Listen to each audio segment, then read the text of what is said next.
Bonjour pour cette suivante vidéo, donc la suite pour réaliser au crayon polychromose ce petit oiseau. Alors là, je regarde ici, c'est un peu plus. Voilà, donc je vais faire l'aile en même temps. Non, peut-être pas peut-être cette partie-là. Ça peut être pas mal. Alors, on voit qu'il y a cette partie qui est sombre et après c'est clair. Mais donc, c'est toujours pour ceux qui suivent mes cours. Ou l'exercice de la sphère, c'est toujours la même chose, c'est toujours le foncé qu'on va placer là. Le moyen, ce serait de cette partie-là, ce serait peut-être ce gris. Pourquoi? Quoi que ça, c'est le gris du papier. Donc quelque chose qui est intéressant, qui est important à faire, de garder toujours la couleur du papier. S'il y a quelque chose à corriger, pour ne pas effacer, souvent, là par exemple, je peux corriger en mettant la couleur du papier. Et après, si j'ai d'autres couleurs à mettre, ben, pas de souci. Mais certaines fois, parfois, si on ne veut pas utiliser le papier ou parce qu'on veut que le papier se voit et que ça ne se voit plus, on peut utiliser la couleur du papier. Donc là, pour pastel mat, c'est 273 de polychromos. Bon, là, c'est les aquarellables. Mais en tout cas, la marque Faber-Castell, c'est très bien. Donc 273 pour la couleur du pastel mat. Et de l'avoir toujours comme ça à côté de soi. C'est assez important. Voilà, donc là, c'est foncé, mais je vais mettre encore un peu plus foncé. Et toujours en douceur. C'est vraiment important que ça en douceur. Que ce soit par des petits cercles, par des petits traits, quelque chose, mais toujours en douceur pour ne pas voir la marque. Même si ça se marque après, il vaut mieux Bon, moi j'aime bien que ça se voit un petit peu, parce que comme ça, on montre que c'est de crayon couleur, c'est pas autre chose. Enfin, ça, il faut que ça différencie du pastel, même si quand un tableau est fini, on voit pas parfois si c'est pastel ou crayon couleur. Mais bon, c'est pas grave, on continue. Voilà, donc après, ce qui est important ici, c'est la transition qu'on peut faire, qu'on doit faire entre là, par exemple, le bleu et les couleurs claires. Donc le vert va m'aider en transition pour adoucir le bleu ici et rajouter, par exemple, une couleur intermédiaire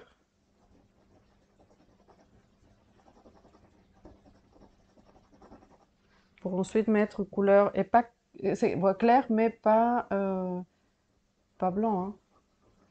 Donc en couleur, de toute façon, le blanc, bon, si ça, on l'utilise beaucoup, mais c'est pas vraiment vraiment du blanc. Je vais vous montrer après ici, parce que pour le blanc, il faut mettre plutôt du jaune de Naples. Et là, bon, comme ça, je peux faire des petits marques parce que c'est des plumes. Ce sont des plumes. Ah, ah là, j'ai dépassé par exemple. Je continuais. Ah si, c'est passé là. Si, tout va bien. Ça, c'était la pâte. Donc.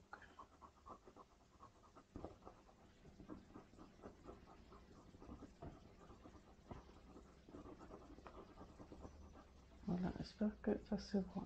Donc ici, la même chose qui va être sur l'aile, mais là, c'est des textures différentes, mais c'est la même façon de faire.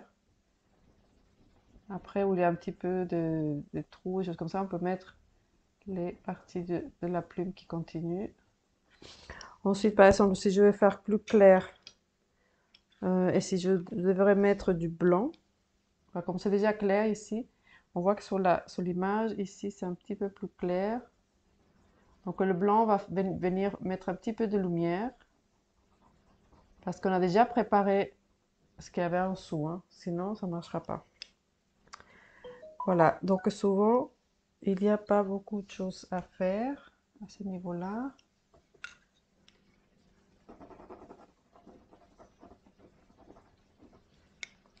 Après, c'est vrai qu'il y a une question d'observation, d'appui.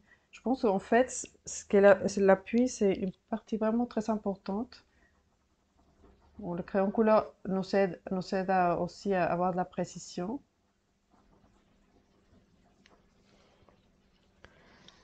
Euh, Là, je vais essayer de mettre la petite patte ici pour séparer.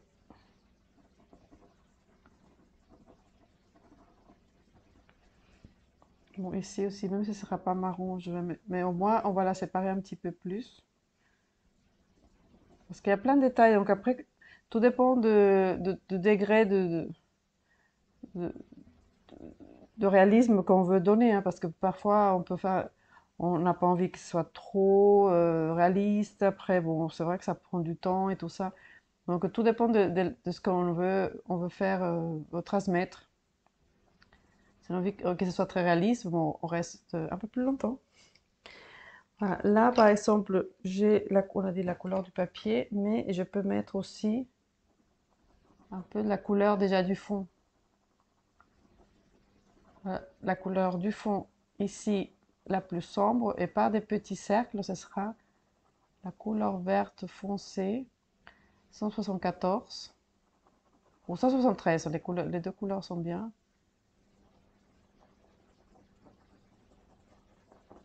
Voilà, ça peut être aussi comme ça, tout doucement pour...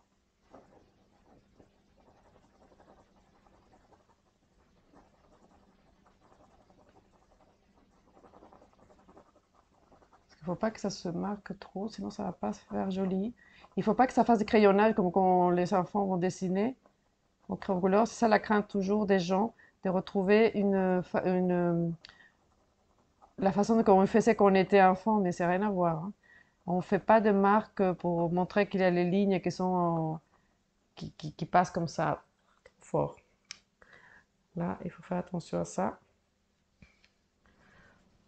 Voilà, bon, ça serait pour le fond après. Donc là, je vais en fait ici, parce on doit séparer l'idée des tonalités de l'aile, enfin du corps de l'oiseau. Il faut séparer en trois parties. Cette partie-là de l'aile, celle-ci qui est complètement différente, il y a des tonalités différentes, plus de bleu, plus de gris, et cette partie qui est claire. Donc là, ici, on peut faire toute cette partie-là là, jusqu'ici.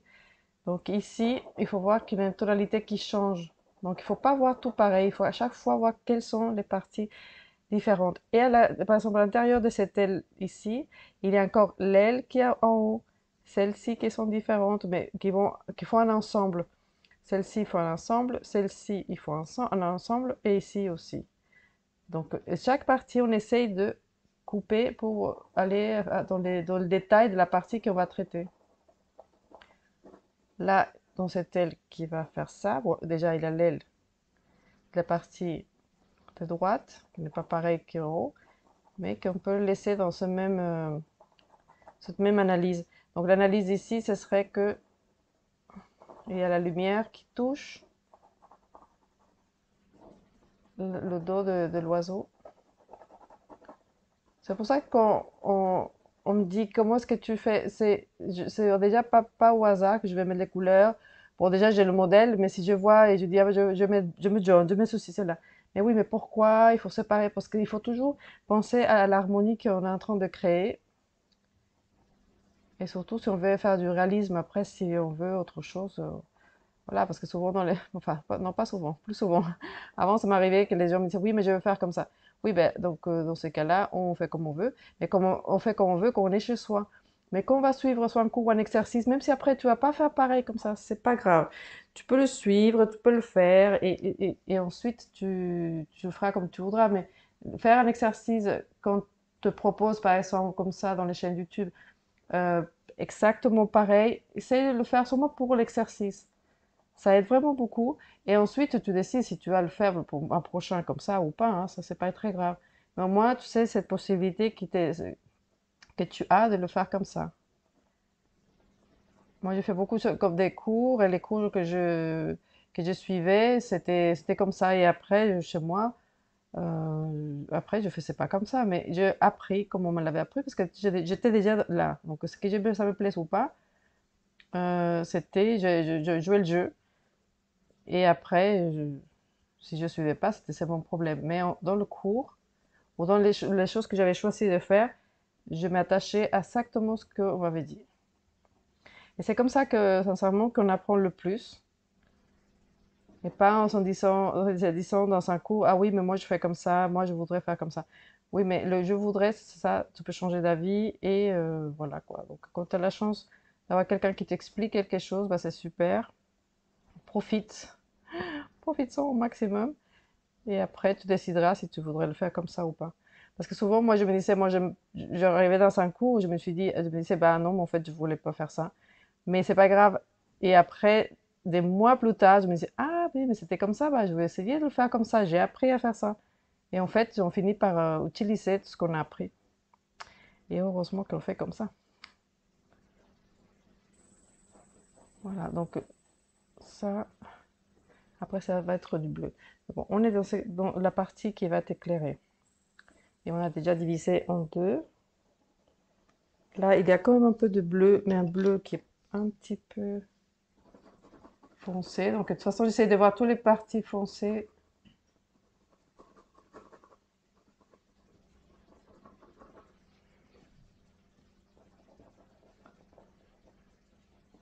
Voilà, foncé, mais pas trop non plus.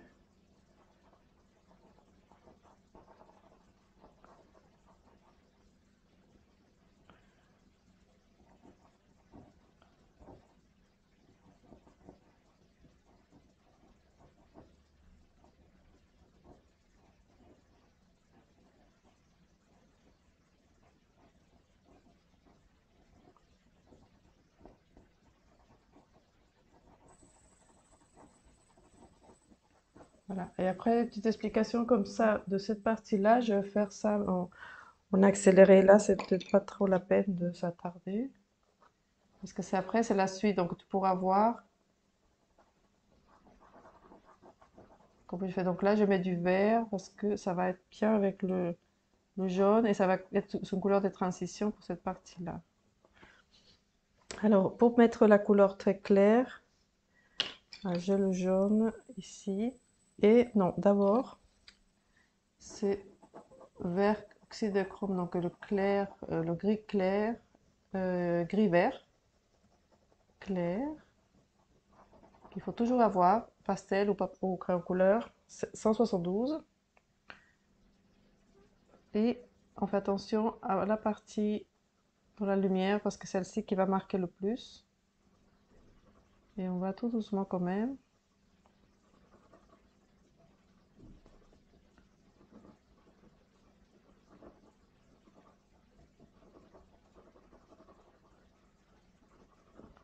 Donc ça donne de la lumière et on pourra mettre ensuite le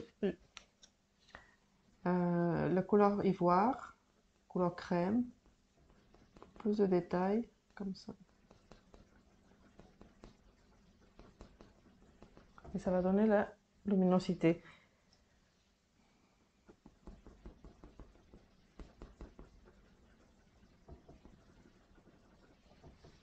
Et comme ça on crée la lumière. Et après tout dépendra de la couleur ici, donc de fond, qui va être, au départ ça va être vert.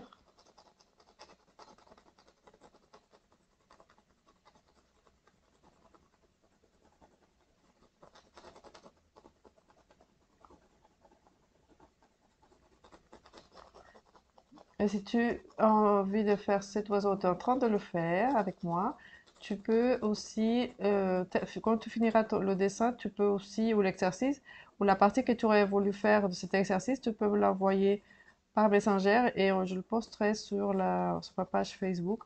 Ou tu peux le poster aussi facilement dans, dans le post où j'ai mis la vignette donc où j'annonce le cours, le, le tuto de ce petit oiseau, tu peux le mettre en commentaire et ce sera avec plaisir.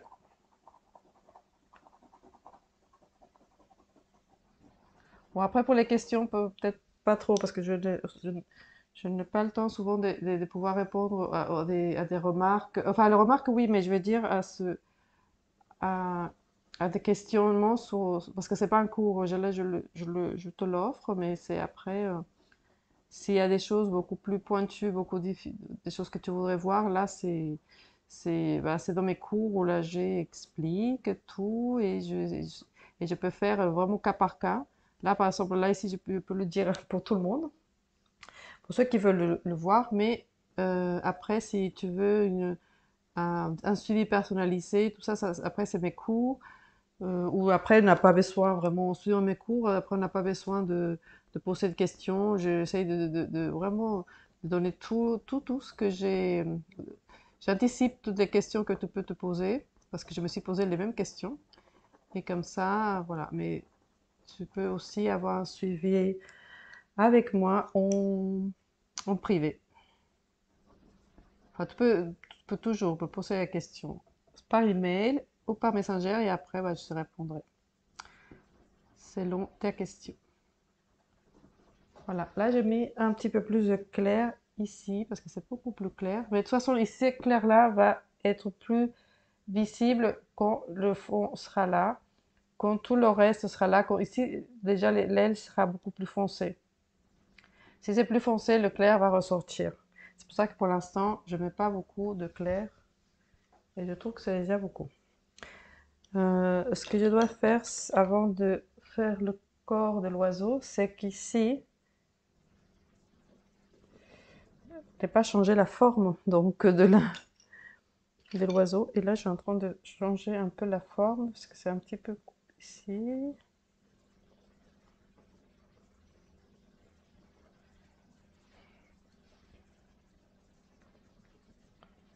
Parce que là, c'est foncé ici.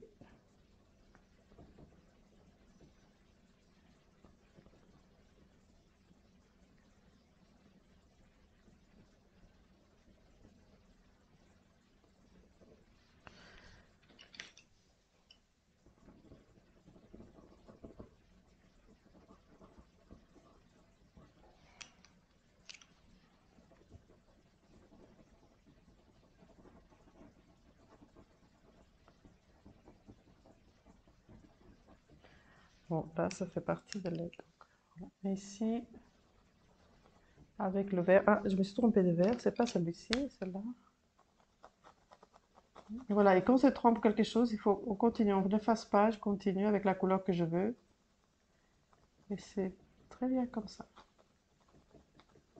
Parce que effacer, ça s'étale après les couleurs, c'est pas la peine. Et après, bon, là, j'ai pas mis de rouge ou du noir. Je fais une couleur qui est approximative. Bon, on le voit un petit peu, un peu, mais ça va.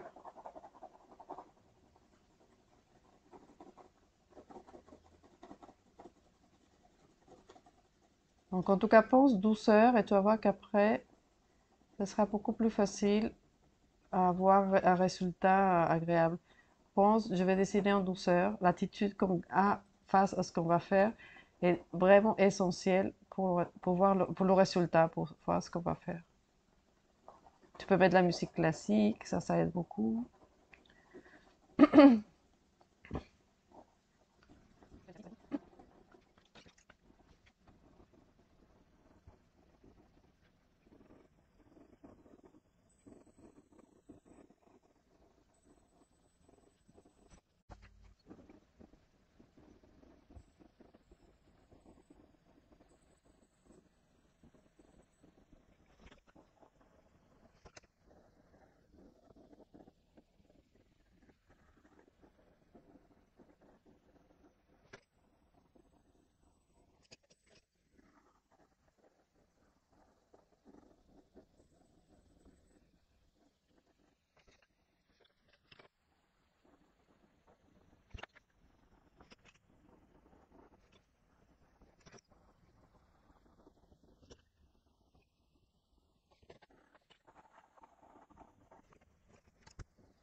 Bien, donc là, pour l'instant, ce sera ça. Donc, je le fais un peu plus, un peu, enfin, lentement, mais pour te montrer en accéléré pour que tu puisses voir. Après, c'est des détails par rapport à ce qu'on voit.